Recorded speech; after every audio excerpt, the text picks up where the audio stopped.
hello, and welcome to the Diamond Suite Live. It has been a while. This is our first show for 2023. Make sure as you come in, you go to StreamYard.com/Facebook. And what I'll do is I will put it here in the banner so that you have that. So as you come on, that way we can see who is commenting. You can comment throughout the show. I'm your host, Joy Wansley, and welcome to the Diamond Suite Live. With each passing day, there are snippets and intricate details, colorful people, places, and things that add value to our lives. And when we stop and examine them closely and deliberately, we'll see that there is something special about them. And that's what the Diamond Suite is all about.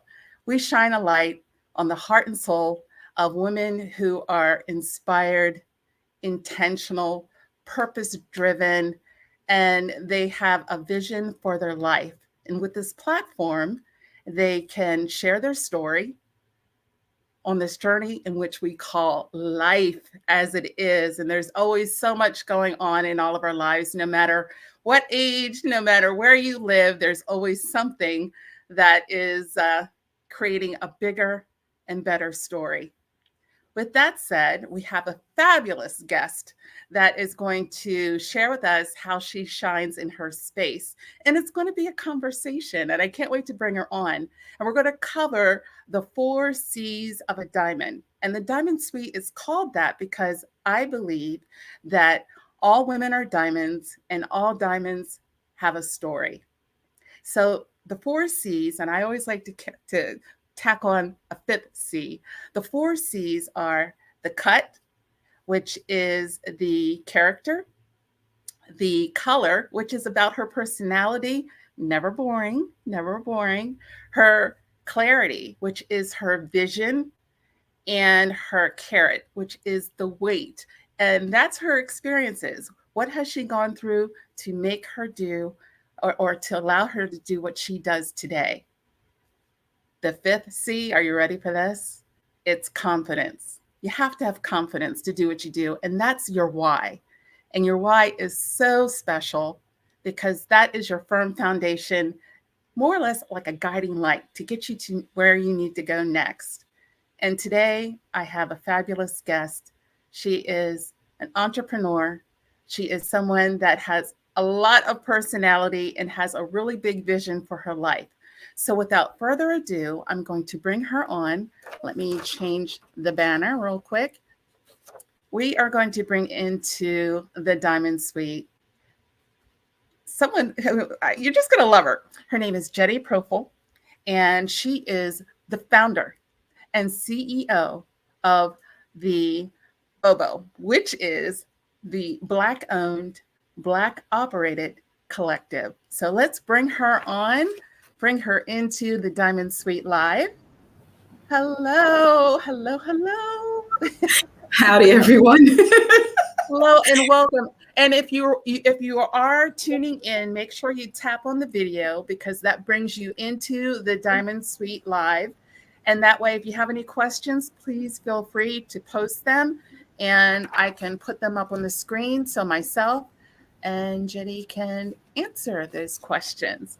But welcome to the Diamond Suite. We're going to have a fabulous conversation. No, thank you. Thank you for welcoming me. You did an amazing job. I was like, oh my gosh, I want to meet this person. Who is she? She sounds great. That is you, my dear. That is you. So I'm going to start it off. This is a conversation. So I'm going to start it off with a real easy question. Describe yourself in 3 words. Oh no, that's too far. Okay. Quirky, probably. I actually can do it in a sentence. I say, I am a quirky ball of yarn just trying to unravel this thing called life. So I don't know if 3 words, a lot of words, but that's basically how I describe myself to people who are trying to understand me. So definitely quirky, curious, kind. Those are my 3 words for today. Tomorrow they'll change. Quirky, curious, and kind. Yeah. I like that. I like that. They're solid. That's a firm foundation. That really is, because that kind of covers some of the C's that we're going to talk about in a few minutes. So you're based here in Hampton Roads. That's where we're tuning in from, Virginia Beach area, and you live in the Hampton Roads area. And there's always something about this area, living by the beach, that just the weather, the diversity of the people that live here. You learn about so much about meeting people from all over the world, primarily because of the Navy base. And you just get to meet all these different cultures and the food, and it's just growing by leaps and bounds. And what's really great is that there's always a new business popping up. And what I get excited about, there's always a new woman-owned business that is popping up. And that's happening more so since 2020 than ever before. Yeah, and there were some good things that came out of the pandemic, not to interrupt, but yeah. there were some bad things. There were some good things that came out of it. A lot of women coming to a sense of their own agency and just really learning that their talents and skills can be used outside of a corporate setting. Definitely. A lot of people had to shiv it. Yep. Shiv it and ship. I always feel uncomfortable with that word, but I'll use it. I shivered it. Excuse me, I shivered it. I apologize. Well, tell us a little bit about B.O.B.O. I always like saying that name because it's fun. Yes. It's like your personality. So tell us a little bit about it, and then tell me a little bit about what your definition of success is. Okay, so anybody who knows me knows that I have attention deficit. So I just want to rush to the very end of that sentence and just tell you about my definition of success. Right. Just like jump there. But I'll hold it till last. Okay. So B.O.B.O, so that people know who I am the founder and CEO of B.O.B.O, which, as Joy explained, it stands for the Black-owned, Black-operated collective. So there are two things going on there. The Black-owned, Black-operated is pretty self-explanatory. We are a Black-owned, Black-operated supply chain, and I am the brokerage end of that supply chain. The collective part comes in because we're a group of Black-owned, independently owned professionals that work together to produce Black-owned consumer packaged goods. So that's where the B.O.B.O collective came from. It's just a partnership of different, I can't legally say partnership, but an alliance of different Black-owned businesses that work together to produce Black-owned CPG products. So that's what the B.O.B.O collective is. My definition of success is always evolving, because right now I try to keep it very, very micro, depending on what it is the project is that I'm focused on. But if my overall success were to be like in play, it would be that I could affect legacies when it comes to the outcomes in Black neighborhoods.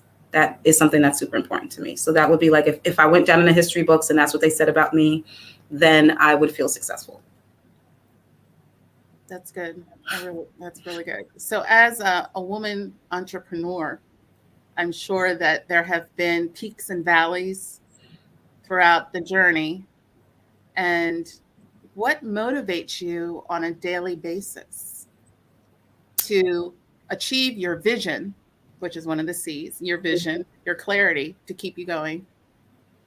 I maybe have to rewind this back, because I would have never been poised to accept the mission that I was given if I hadn't gone through some of the valleys, right? So I went through a really hard time a couple of years ago, maybe 7 or 8 years ago.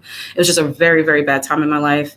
And it just created in me this desire to kind of get into my basement, which is where I call they always say, go into your subconscious. And I don't know, for the spiritual girlies in here, they may know what I mean, but because I did that, and I kind of went into my subconscious and tackled some repetitive programming that I had, I was able to say, I have a game, it's called So What? So in the basement, I would throw whatever I could throw at myself, the most painful phrase you could ever hear, like, your own programming. And I would say those things to myself, and I say, okay, so what? And what? Right? And what? So you say, so what? And then you say, and what? So what is like, okay, that's the truth. You just accept it. And then, and what is like, so now what do we do? Either I can do this or I can do that. And so what ended up happening after I was able to accept either things about me that I wasn't very happy about, or reject it and say, it's not true and I don't agree with that. I was able to be prepared for my purpose. I couldn't have done it before then because I was so busy in my mind, staying stuck on a script and playing out a role that actually wasn't fulfilling me. So I had to go through a spiritual journey. Sometimes they'll call it the dark night of the soul, things like that, before I could even get to this point. So now being here, I don't know. I can't really quantify.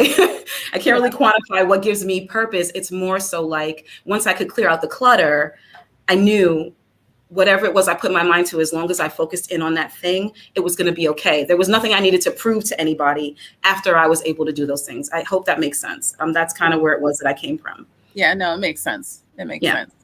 So there's not like really like a thing I do or a ritual. It really happened for me. And I hope that this does help somebody because it came up for a reason. I hope it had to be for me that I realized that I am a multi-talented, multifaceted person. And I was given those talents for a reason. And once I pushed away the narrative that there was somewhere I had to be or something I had to do or someone I had to be that I wasn't being, I was able to actually become who I'm supposed to become, if that makes sense. So that's what helped me stay clear and focused on what it is that I'm doing now. Just taking my skills and talents and applying them towards B.O.B.O. Now, do you think as an entrepreneur or even a Black businesswoman, do you feel that the journey, once you reach a big goal, that the journey stops? No. I think one of the biggest things that I learned, which is a great question and nobody ever talks about on these spiritual journeys, there's no ending. There's no mountaintop. There's no peak. Basically, the journey is the mountain. The journey is the peak. Basically, if I don't go on that trail, if I don't walk those steps, then there's people along those ways that I'm supposed to reach. That's the point. The culmination of it is continuing along the journey. If I don't go that way, then I don't reach those people. And then it's like a stream of conscious, like the ripple effect doesn't happen. And so when I think about it like that, I never get bored because I know there's always somewhere that I need to be. Biggest challenge for me is just enjoying myself in the present. Because I know that there's always like a greater thing to be done. But knowing that as I'm going along my purpose, somebody else's purpose is attached to the moments where we intersect. And then going along and knowing that they're on their way to their journey. So I try to be very purposeful in my interactions with people because I know it matters. Yeah, it does matter. And a lot of people don't, they kind of get into what is it? What the horses, the blinders. Yes. And they're just so focused on their goals and their journey that they don't realize that there's somebody that's watching or somebody that's inspired by, somebody that's attached to you. It may be directly, it may be indirectly that you affect in the process. And how do you not burn out though? I don't know. I just feel, okay, so doing the things that I love to do make me feel renewed. So I try to kind of absorb as much of that energy of renewal as possible. So when we met, I was talking to you about some of the projects that we were working on for my company, which was setting up a trip to Nigeria to meet our female suppliers and some of our suppliers in person. That's renewing because it helps me to know that what I'm doing is making a difference. I already started getting correspondence from them, helping me plan. So it's a real thing. It affects real people. Again, my journey will intersect with another group of people whose lives will change. So that's where the renewal comes in. So I don't tire out. It's not really just about me at all. So I think like my saying, like I told you about myself, this quirky ball of yarn unraveling the web called life is a web. And so we all intersect at certain points. So I just have to look and see the points where I meet people and know that they're part of this web too. And so if I'm trying to live my life in a way that creates this grand purpose and really change the world, then I have to not tire out. I just have to take it step by step, A to B, and be grateful for the things that I can do. That's how I don't tire out so far. If I grow and I expand and I learn something else, I'll share it with you. If something changes. Right. If anything changes, I'll let you know. The first one on the docket there. Yes. So sleep. Elusive. Or is this that game where we play words? Okay, go ahead. Well, entrepreneurs, they say, well, you got to get up early. You got to, burn the candle at both ends. You got to really make it happen, blah, blah, blah. But health wise and work-life balance, you need a good night's sleep. Yes. How do you, as a businesswoman, balance that with everything else that you do? The balance is, first of all, I think that ethos is changing, right? People are starting to realize that your health is your wealth. So there's not so much emphasis on burning yourself until you die. But also, I am trying to craft my company in such a way that me being the central focus of it is not a possibility. I want to craft my company and the processes that we make and the alliances that we have in such a way that anybody can step in and run it, because the vision is for this to affect more people than myself and my family. So that's one way. So as I'm building with that in mind. How do I do this so that anybody can, not anybody, but a good person who I think is good, right, can step into this company and be able to run it based on what I've built. So I'm building a bicycle sort of, so that somebody else can kind of pick it up and ride it from there. I don't want to be the person who is front facing in my company. Like, I want to continue to build it even after we're done with this particular project that we're working on as far as natural care and grooming. I want to be able to move on to another industry and build that one out, and then have somebody ride that bicycle off and make sure that it sounds. So I'm more of an architect and less of a ambassador. That's really the way that I am able to not really burn the candle at both ends. It's just to realize what my purpose is and what I'm actually doing. I'm building something. I bring people along who build with me, and then I am going to release it to somebody who's ready to ride it off into the sunset and kind of deal with that end of the company, that stage of growth. So yeah, that's how I kind of prioritize my time. That's legacy building right there. Yes. It's legacy building. Build the house, and then somebody else probably will live in it. That's probably what I'm going to do. So that's fantastic. That's solid. It's strength. That's what I'm hearing. Solidify a firm foundation so that the building blocks can have, the strength to sit upon. Yeah. And then you just go and start building another house. Yes. And within the same company, of course, but not so focused on, now that I built the house and I got to sell the house and I got to paint the house, I'll let somebody else paint and decorate and present, right? And show the house if that's necessary.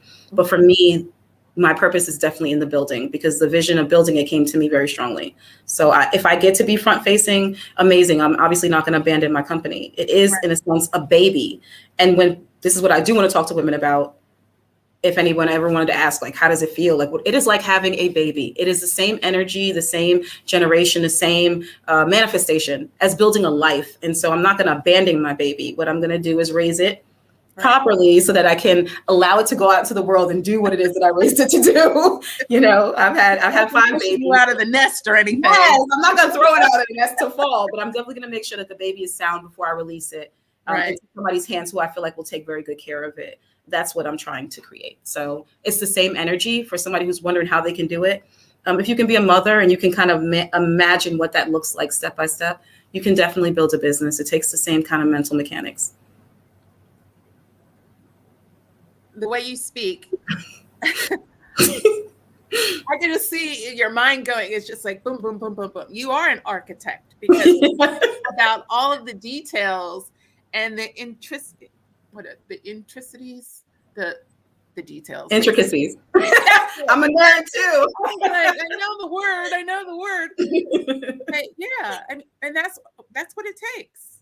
That's what it takes. You have to know everything. You have to be the person who begins the business, but you also have to know all the different departments. You have to be the accountant. You got to be the marketing person. You got to be the PR person. You got to be the HR person. You have to understand all of those leadership roles, so that when it does come time for you to pass off the house to somebody else, whether or not they're doing the right. Yes. They're doing the right job. Yeah. Because if not, you're not doing what you're supposed to be doing. Correct. So you're wanting to do it to the point where you are confident that when you pass your baby along, that first of all, who should be marrying your baby, right? Who belongs there, because you built it. You know what this thing needs. Right. But also, if you did a good job when you pass it along. So that's what I'm focused on, really making sure that B.O.B.O is professional, that it is a sound company. And of course, every company, I'm a startup, nothing's perfect. But I definitely am focused on making sure that B.O.B.O is the best baby. I'm going to raise the best baby that I absolutely can. So that's fantastic. So along with that, let's talk about the C, which is the cut, which is your character. Being in business, how does character play in being a business owner? a black-owned business, one, a woman-owned business, two, and a startup, three. Well, how does character play the role in that? I think that the type of business and the type of ways in which you create your business talk a lot about your character, simply because, like, I am eclectic, I am a nerd, I'm a builder. So of course I'm attracted to startup culture. What other culture could you be in where you don't have to live by hard, fast rules? You can create unique business models and still solve these amazing problems. So yeah, I'm going to naturally be attracted to startups, period. So that's part of my personality. It pulled me in. I had to be in a startup. I probably couldn't thrive anywhere else. Being how I am, especially with my mind always racing at all times. Being a woman is a unique experience building any business, because you never ever feel like you're qualified enough, even if you have 10 degrees and 10 toes down. You have to, I don't know, they always say fake it till you make it. I always feel like even the most qualified woman, who could be qualified more than any man at a table, always feels like she needs to prove something. So I am not even half as qualified as some of the women who I've talked to. I have a mentor who is traveling to Nepal, and I literally am just like, all hail, she's amazing. But even she's just always learning. So maybe that's a strength, and it's a weakness, right? It's a weakness that we think that we're never qualified enough, but it's a strength because it keeps you curious so that you're constantly learning. Whereas if you weren't like that and you assume that you knew everything, you become comfortable, and then that's how companies become stagnant. So sometimes what somebody means for something negative turns out to be positive. So I try to look at things like that as a woman running a company. So I'll never know enough, and that's okay, because the more I need to know, the more I can learn, and I'll never ever be still, and neither will my company. As far as being a Black-owned business owner, that in itself is its own set of challenges. But again, same deal. What can be constituted as a weakness can also be constituted as a strength, because for a long time, Black consumers and just other consumers have been ignored because there's a viewpoint that's missing in that traditional, white heteronormative, patriarchal, those buzzwords, corporate America. And so I think being a Black-owned business, I'm actually in a strategic position to fill gaps that they don't even know are there. There's this cool, I don't know if it's not a meme, but it's a thing I saw on YouTube, and the guy had a bunch of balls, they were like marbles, and he put them in a glass jar, and he filled it to the top, and he was like, you can't fill anything else. Then he took smaller marbles. They were like really small little tinkly pieces of glass, and he poured them in, and they filled in the gaps.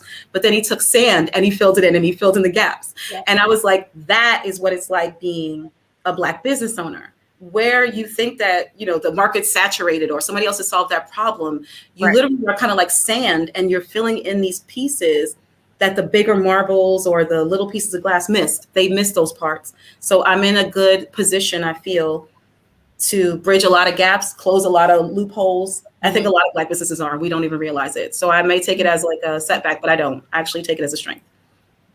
To wiggle in between those marbles. Right. And be like, oh, you didn't see that. Okay, here I go. Right. So they were like, just so you know, there was way more sand than there were marbles and pieces of glass. So that gives innumerable, right, Black businesses opportunities to fill in those gaps.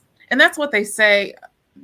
They say, you want to start a business, try to find a solution for a problem that's already out there. Right. And yeah, I mean, that's all it is. And then build upon that and expand. Now, you had mentioned something a little bit earlier about doubt, which leads me to the term, the imposter syndrome. We all get it, whether it's male or female, but do you feel that women get it a little bit more because of distractions or fear or whatnot that can kind of get into the way of blurring the lines before they really get started? I think that they do. I think, like, I personally feel like women almost invented the term. You really didn't hear that much about people feeling unconfident about running their companies until women started emerging as voices on the scene and starting to talk about their mental health in regards to running a business.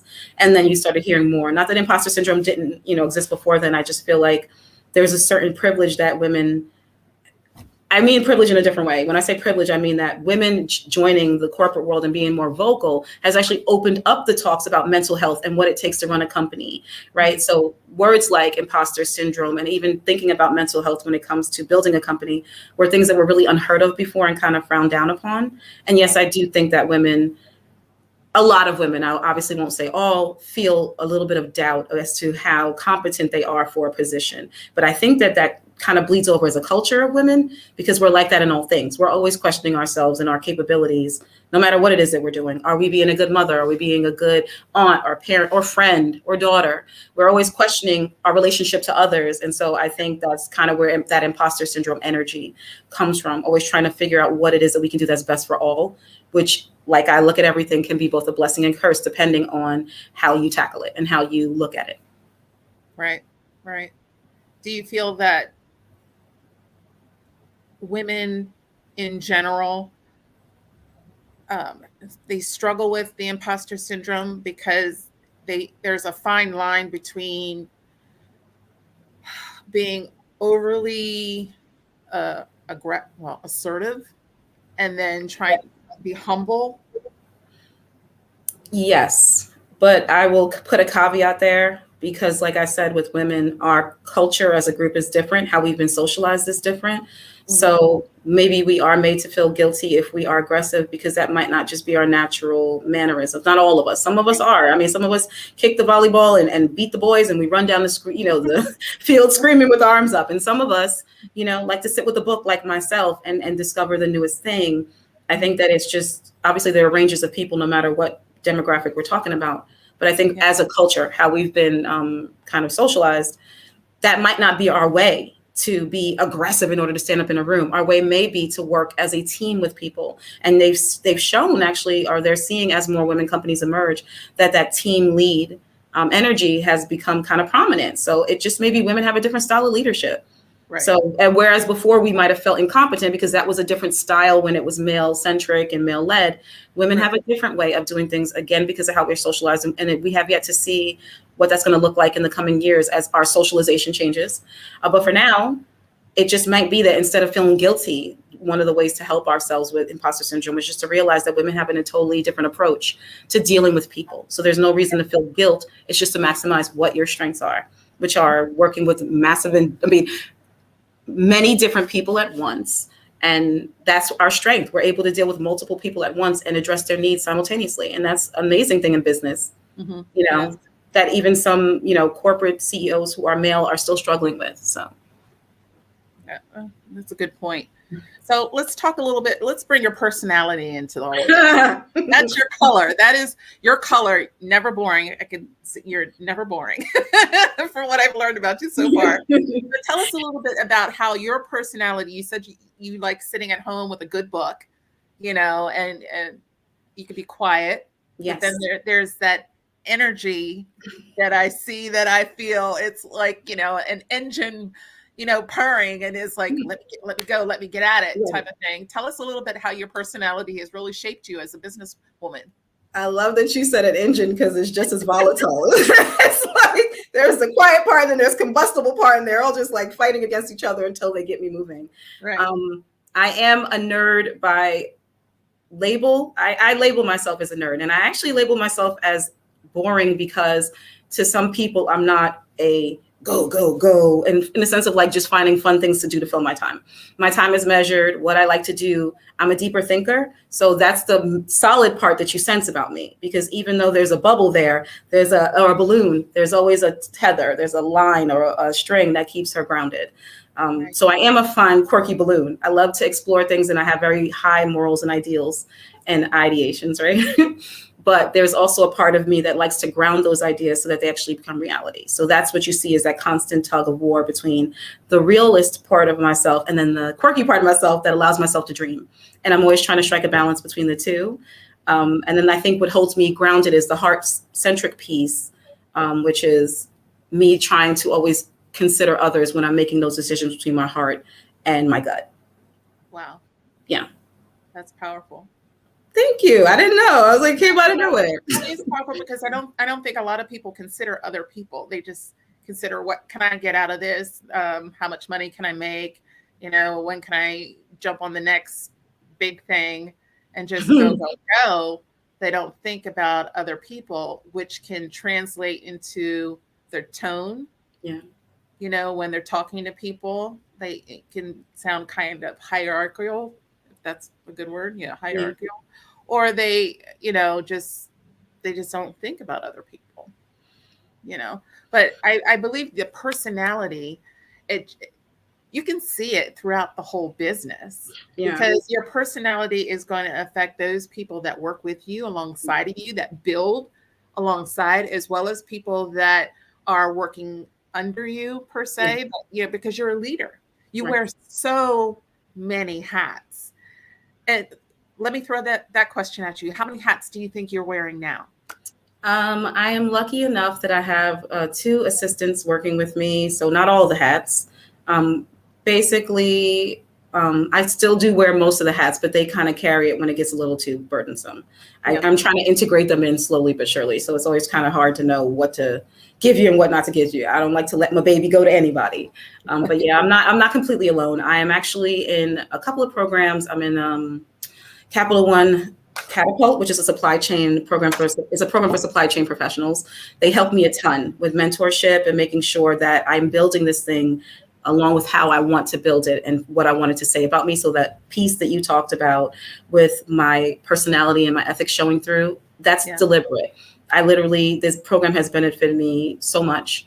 So in that way that I'm able to build my company using design thinking and agile thinking when we're creating all of our processes. So again, somebody can come in and I'll make sure that when I leave B.O.B.O, it's better than or they can take it over and it'll be better than when I left it. So that's one of the cool things. But I do have some help. I have mentors who are professionals. I've got advisors who have just taken the time to help me. And then I got friends who sit and listen to me cry about the things that don't work and then get up and do it again the next day. And then it works the next day. And then I'm working with another program called Women of Color Star Academy, and they help me with the social media and marketing end of what we're doing as far as like pitching to investors. So I have help. I'm very lucky. A lot of startups start up and they really are wearing all the hats and nobody will extend to them because they don't understand their idea or what have you. There's no room, so my encouragement to anybody who wants to get into this is to get as much help as you can. Do not do this alone. Go to whatever accelerators, programs, mentors, people who will offer their time. The SBA is amazing at giving you mentorship, all types of free courses that will teach you about things that you don't have to spend all day Googling. Get as much help and mentorship as you can when you're starting out. And even when you're continuing, everybody continues their education, no matter what level you are at your business. That's my biggest encourage,ment to people who want to start their own thing. That's excellent. So what has been your biggest aha moment since you started your own business? That the people who I thought were the masters of the universe are just people. Like, sorry. I think that kind of goes back to that whole imposter syndrome talk. And it's like, there are people and you just think that they know everything. And then you meet them through a program or a workshop or something, and you realize they're just super passionate people like you. Or the people that you just like assume they knew stuff because they run these like multi-million-dollar businesses. They don't, and it's okay. It's okay. Your business and product does not have to be perfect. Right. But they surround themselves with really smart people. Correct. And that's what I learned to do. So I was like, it goes back to the story. Get help. Get yourself around people. Get yourself a Myra. Get yourself around somebody, who knows what you need to know. And there are things that they don't know. And that's another thing. Trust yourself. There's things that you bring to that table that they don't. And so when they're talking to you, they're amazed at your wisdom, just like you're amazed at theirs. Get smart people around you and stay in your lane. And then y'all build together. The collectivism always works. Like collectivism wins, just build your team that way. It does. Never have we had a dearth of ideas when people came together. Never, So with that being said, with the ideas, how do you foster creative thinking? I mean, with all the different personalities that we have in our program, I don't think I have a choice. Like, I have to be biggest strength I have to cultivate, because I am always thinking, is to learn to listen. Even as we're having this interview, I'm cutting you off because I'm thinking of what you're going to say. No, you're fine. You're fine. I'm teasing, but I probably did. And I didn't mean to. I apologize. But I think it's like learning to listen. That's the biggest thing that's helped me. My manufacturers in my program have done more for our processes to make them streamlined than any other part of it, just by listening to them. And then by rearranging my priorities to reflect theirs, we're able to make things happen a lot faster. So listening is probably the best thing that I could do. so that I can foster that kind of creativity within our organization. And I'm trying to be, I guess I heard a rumor that millennial bosses were the best. So I'm trying to live up to that. I'm trying to like listen to my employees, really craft my business around their feedback. Like I said, we use design thinking, which is a method that everybody should use for everything. Design thinking. Okay. Design thinking. So I'm going to repeat it. Design thinking. Take a class in it. Design thinking. It's the method of creating a solution around the problem, not creating a solution around what you think the problem is, which sounds like counterintuitive. Like, yeah, people will tell you what their problem is, and then you will immediately rush to solve. Don't do that. I think that design thinking teaches you to examine the problem for all angles and then realize what they're really saying. So they might say they have trouble getting to work. Well, what they mean is time is an issue. That's what the problem is. And so you solve for time. You don't solve for like getting them a new car. You know what I mean? And I think that's what businesses were doing before, generating solutions without really understanding the problem. And B.O.B.O's doing the opposite of that. We are really listening to every part of our program and making it around the solution, like solutioning it from what their problem is. And so what it does is, I'll tell you, for somebody like me, the reason why you say I wear many hats is because I'm juggling 10 balls while standing on one. But you have to learn how that. I think the new way to do business is to be able to be a little bit more fluid. It definitely requires fluidity and the ability to listen to what people are actually saying. Every person in your business is your customer. Your employee is your customer. You know, your management, your middle management, which can make or break a company, is your customer. So every piece of it has to be fine-tuned. And if I hear my car screaming, I'm not going to go look and see if it's the tires. I'm going to look and see what it is that is squealing, so that I'm going to identify what the actual issue is. I think that's the point. I'm not going to buy a new car. I'm going to identify what the problem is and then really hone in on what was causing the problem, maybe what happened pre-problem, post-problem. Is the problem less now or more? It's constant feedback. I think that's the point of it. So design thinking has been instrumental and pivotal to keeping me creative, because I'm always going to be crafting a solution around what the actual problem is, not what I think the problem should be or what I think the problem is. It's amazing. It's something everybody should incorporate into their business model. So how do you obtain that information? Is it by conversation? Is it by surveys? Or is it by just a variety of things or techniques in order to gain that feedback? So I call it a feedback loop.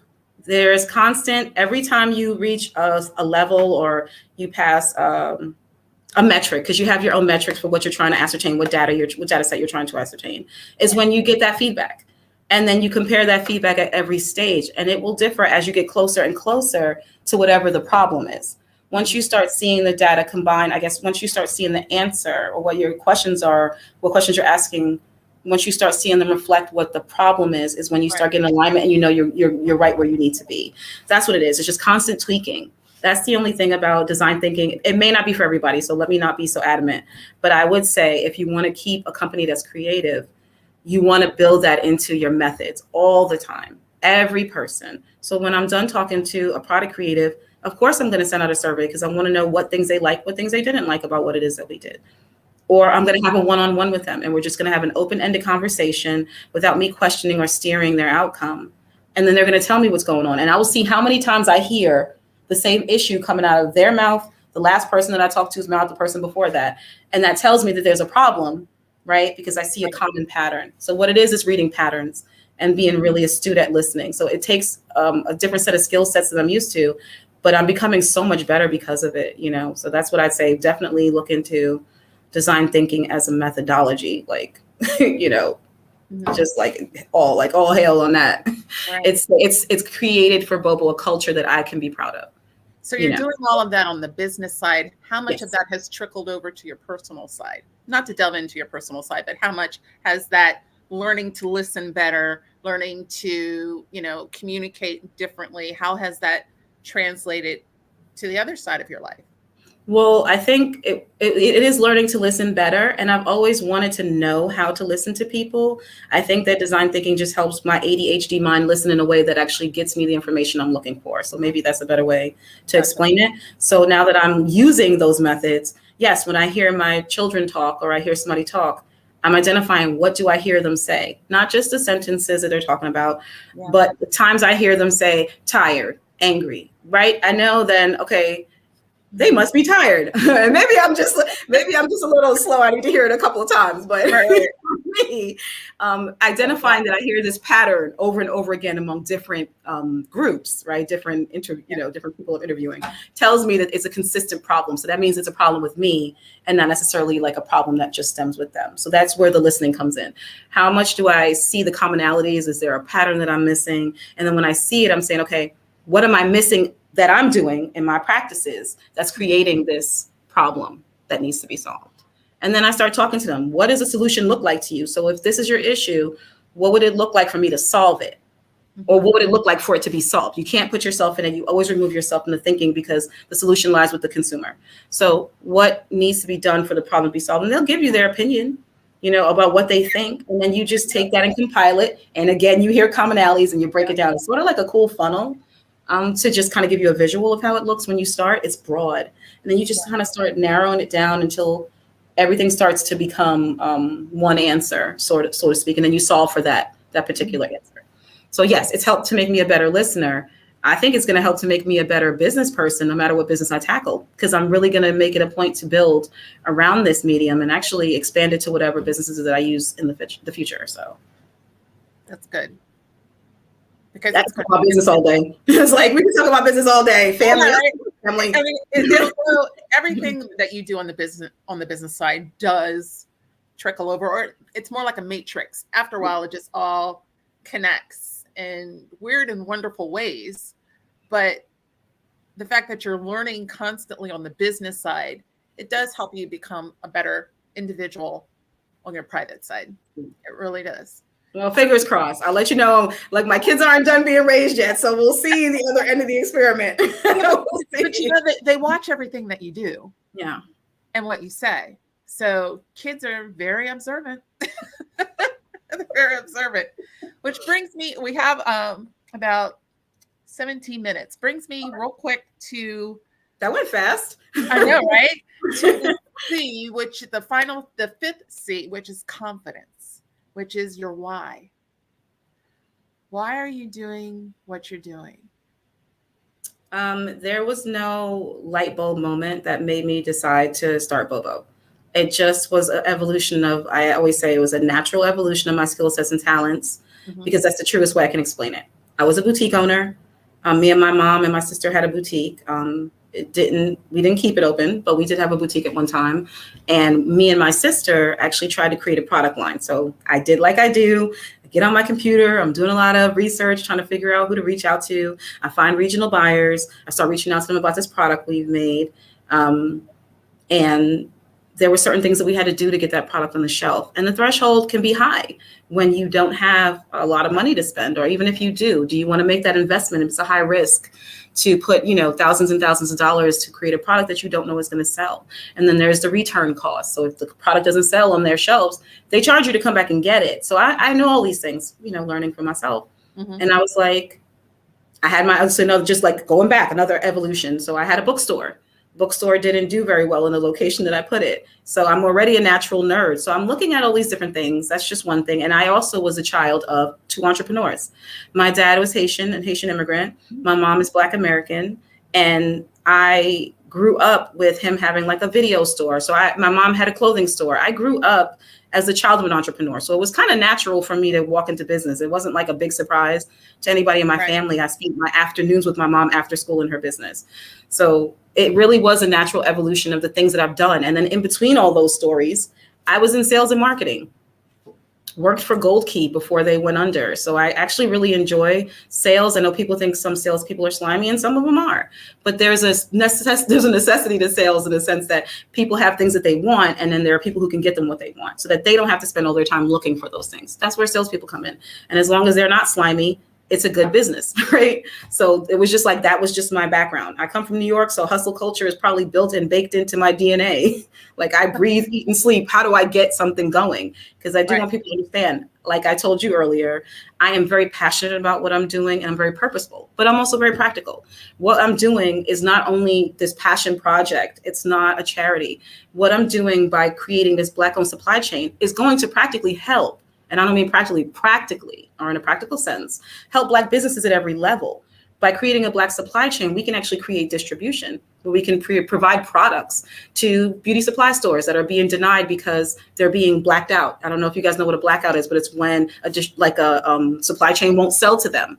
So that's something that's happening. If you guys like take a look, some beauty supply stores are being blacked out. They won't, like the companies that sell the products that they need on their shelves won't sell to them because they don't want Black-owned beauty supply stores to make money. So B.O.B.O can circumvent all of that just by creating products for Black-owned product creators. So there's a practical aspect.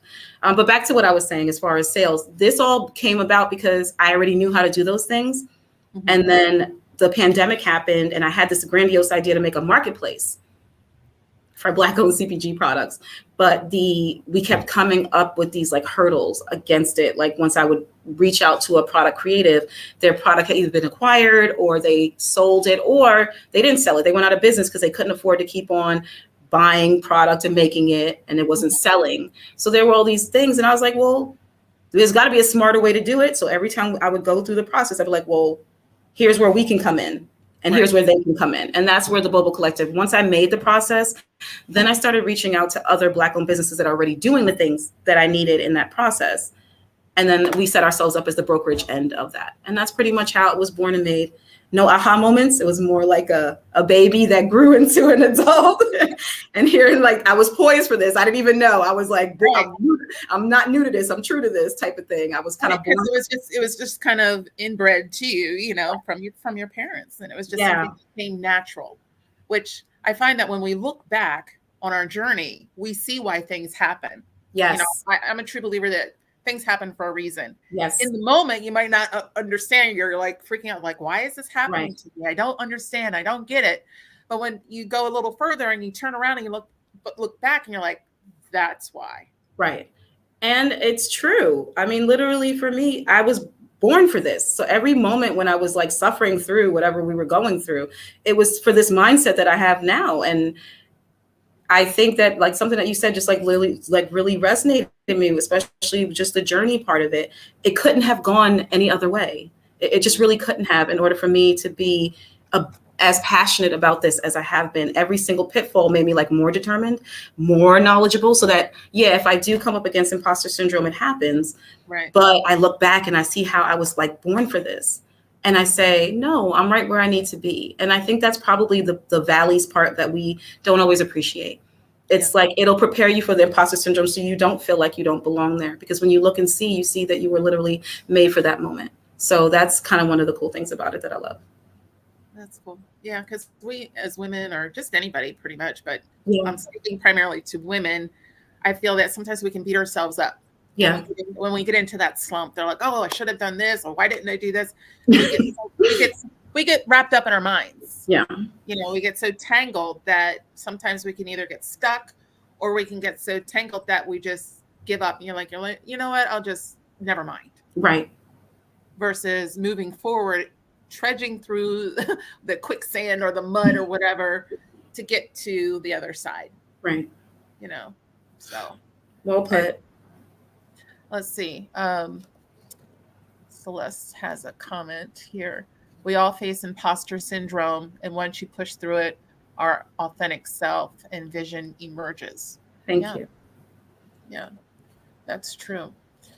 So does anybody have any questions? I know some people are watching without clicking on the video, and that's okay. But if you click on the video, you can make a comment, or if you have a question for our guest, please feel free. We have about 11 minutes. If there was one thing that you would say to a budding entrepreneur, what would that one thing be?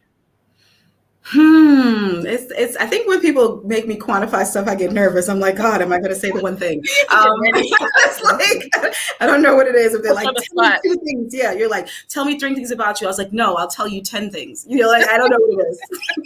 I don't know what it is. It's something about me that just doesn't like numbers.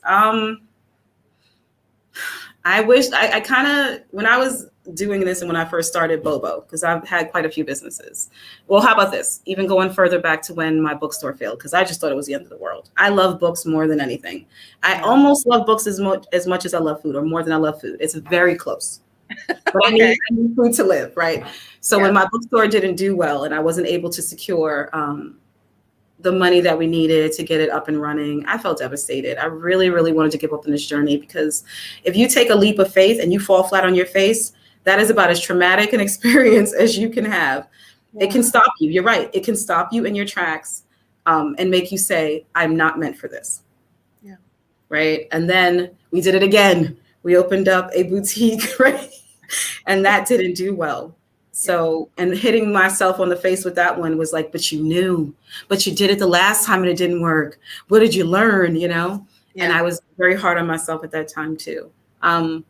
So I guess the point of the story is I'm here again. And so the point is keep going, even like you said, pushing past the pain. And it is painful.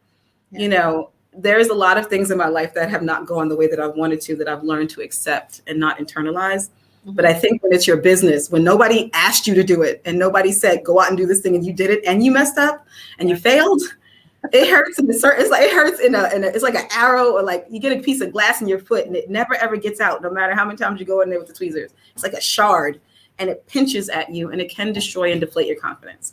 Yeah. So I think that the message is keep going anyway. I know. And I'm saying that as somebody who every day I feel so firm in my purpose, but still feel sad about the failures that I had.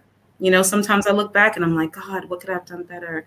And I know I'm in the right place and I know that I'm doing everything that you want me to do. But if I failed then, I could fail now. That's the thing. So I think the advice for people, especially for the women on this panel, because I can only speak to the experiences that I know, right. Is that yes, even though it's painful, there was a saying where they said, what if it doesn't work? And then the person said, but what if it does? True. But what if it does? And so like, for me, it's like, yeah, there were 2 times where I had like these passions. I wanted to bring education and literacy to our neighborhoods. And I wanted to bring, you know, fashion and style by us, for us, by us, you know. Am I going to let me be careful with that, right? Yeah, be careful.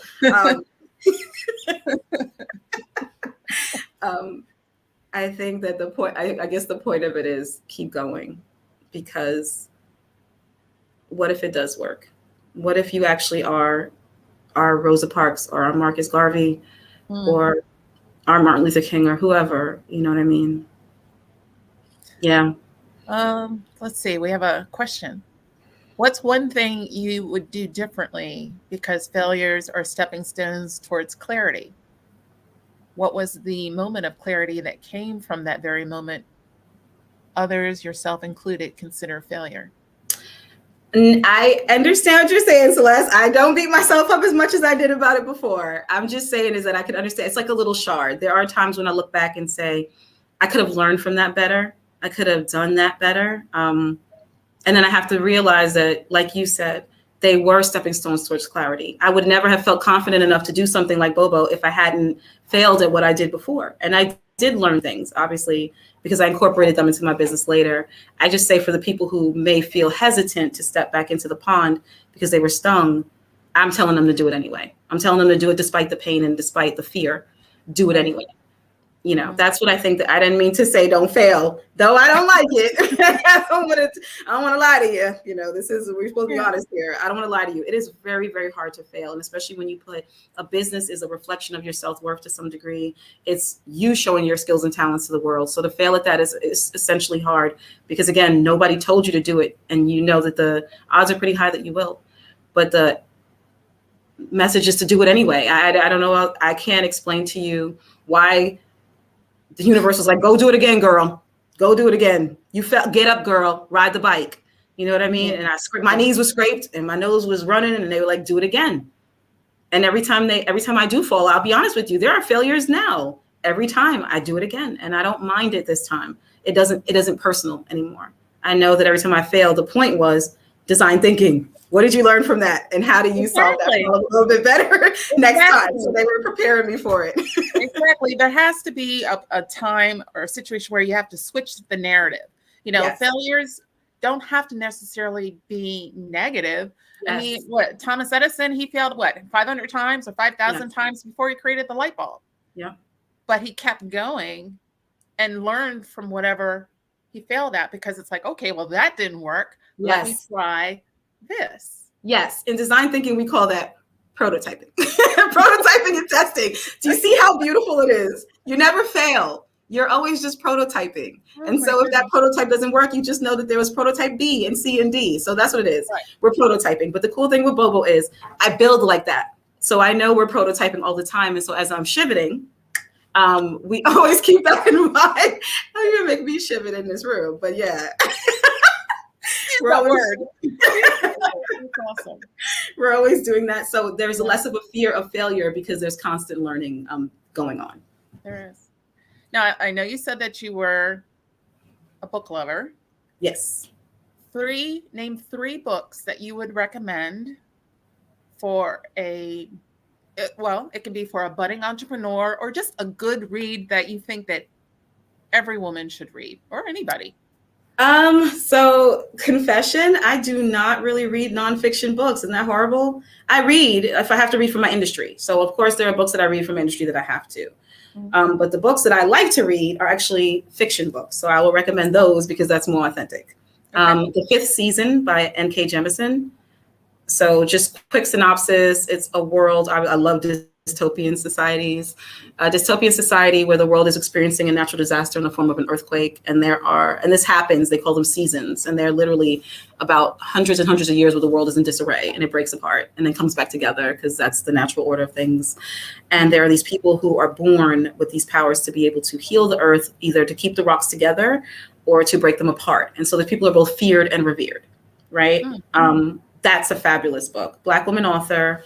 I can't state enough how much I love that story. I actually, again, The 5th Season by N.K. Jemisin. Okay. So I have it on audiobook, and the author actually she vocalized it, and it was just perfect. It's perfection. Second, a cool thing about that book, what I want to say is it's actually in second person, which you don't really see. Like, so basically, choose your own adventure. I am walking, or not, you're walking and you fall. So you really feel connected to the character because you are that character. So just like a little side note. Second book or second thing, Audre Lorde. I can read Audre Lorde any day of the week, any time of the day. The uses of erotic as power. There's a lot of different essays that she's written that I'm just absolutely in love with. So Audre Lorde, I recommend her whole catalog. Okay. Third book. What am I reading right now? I read so many different books. I'm in the middle of 3. So I'm reading a book by an author called Peter V. Brett, and it's called The Worded Man. And this is another fantasy book, which tells you why my mind is the way that it is. But basically, it's about a world, another dystopian world, or basically another society where the magic has been gone from the world. The world chased it out with science. And so because of that, in the very center of the earth is magic, and there are these demon creatures that live there. And because there's no magic, the demon creatures come out because there's nothing to protect them. That's what the book is about. The premise sounds kind of silly, but it goes back to this man who finds out about this ancient practice called warding, which is just creating symbols and signs. And so he becomes the warded man by tattooing these wards all over his body. So it's pretty dope. I'm kind of really loving it. I'm at the last set of those books. This is actually the 5th. There's 5 of them. So I'm at the last bit of it. That's what I'm reading right now. And then different scholarly articles about supply chain is the biggest thing. Founders, newsletters. That's pretty much what I read right now. Okay. You got to stay on top. You have to keep your finger on the pulse of the industry in which you're in. Yes. I spend more time reading newsletters than actual books these days because I feel like there's always so many trends that I need to keep up on. But as someone who didn't graduate from college, even though I have been 3 times, I will say that just because you don't know something doesn't mean you'll never know it. There's a lot of information out there that's free for you to use and a lot of resources. So definitely take advantage of those. That's good. That is good, because a lot of people think that, you got to go to college. Yes. So there's this go to high school, go to college, then get that grandiose job or start a business. And you don't have to, it's about learning. And it's about, the world can be your, education, your school teacher. Yeah, for somebody like me, that's probably more apropos. I'm not one who can sit still. I mean, thank you. I can do that for you, but I'm still fidgeting as we're having these meetings because I'm thinking, what do I have to do next? And still trying to focus in the now, right? So I'm very like fun, future minded. But for some people, the world is their school, and there's nothing wrong with that. Really, I want to encourage bright minds like mine who are learners on the go. Just as it's a skill and a talent to be who you are, embrace it. It's a new subset of skills that maybe wasn't present in the world before, but is definitely needed now. We need people who can move and pivot as needed to create the companies of the future, which aren't so rigid and don't need, stricter rules in order to operate. So you are very much needed and appreciated in the business space. Yeah, being your authentic self, definitely. Well, it is a 7:01. If people wanted to find out more about what you do, is there a website that we can plug in here?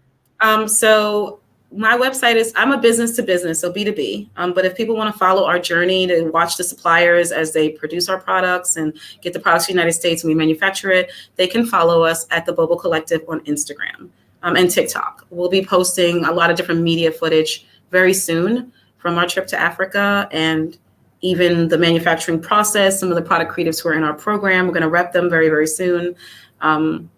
Just wanting to make sure that we have all the media content arranged because we're in a program that helps us to arrange it. So I'm trying to just do, what I do, which is to dot my I's and T's and then come at you guys. So it'll be like this. I'll be talking about it, and the next week it'll be like 7 different media things, so. Right. I'll let my assistant handle that. IG and TikTok, the B.O.B.O Collective.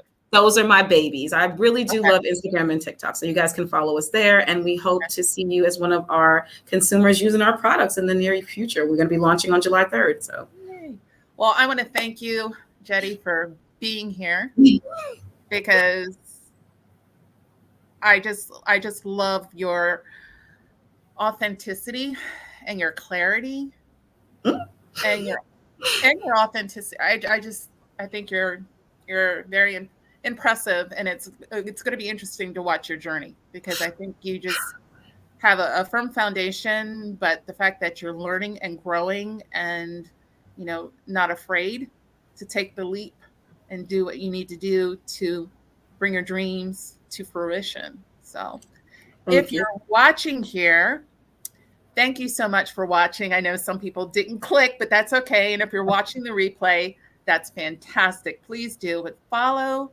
the B.O.B.O Collective on IG and TikTok and watch the journey, because that's the beautiful part, is watching the journey and seeing how a caterpillar turns into a butterfly. And then she'll start another house and be another caterpillar. No, I have to thank all the caterpillars in my life for making me a butterfly. Namaste.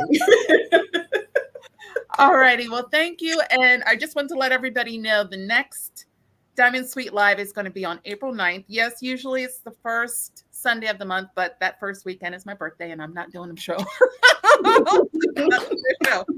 So April 9th, we're going to have somebody from the health and wellness industry to tell us how to keep ourselves fit and fabulous going forward for the rest of 2023. So this is Joy Wansley, your host, and Jetty Prophyl signing off and saying thank you for watching.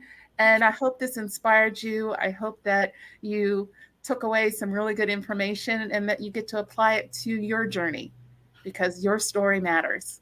All right. Bye for now. See you soon.